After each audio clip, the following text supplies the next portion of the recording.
वैष्णवी हगवणे. ताईला जाऊन 2 आठवडे तरी झाले असतील. पैशाच्या लोभापायी नीच वृत्तीचे लोक ह्या ताईचा जीव घेतला.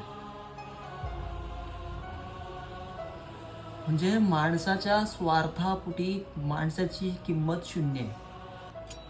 घाण आहे, लाज वाटण्यासारखं कृत्य या लोकांनी केलं. ह्या विषयावर बोलायचं म्हणत तर आमच्यासारख्या तरुण किंवा ज्यांची लग्न झाली आहे, ज्यांची लग्न व्हायची आहेत, लाज वाटत आहे 4 चौघामध्ये ह्या गोष्टी बोलायला.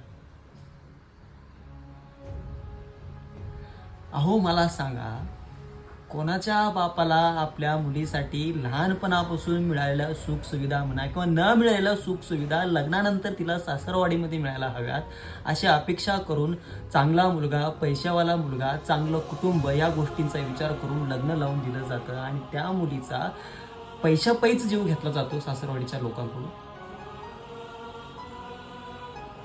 मुलींच्या भावांना आणि बापांना कळकळीची विनंती, आम्ही तुमच्या पाया पडतो. मुलगा किती पैसे कमवतो, सरकारी नोकरी आहे का, शेती आहे का, पुण्यामध्ये फ्लॅट आहे का, या गोष्टीपेक्षाही मुलाचा स्वभाव कसा आहे, मुलगा खाण्यापिण्यापुरते तरी पैसे कमवतो का, राहण्यापुरतं घर आहे का, आणि लग्न झाल्यानंतर बायको म्हणून जर तुमची मुलगी त्याच्या आयुष्यामध्ये जात असेल तर त्याची ती जबाबदारी तो पूर्णपणे पार पाडू शकतो का, या गोष्टीचा विचार करा माऊली.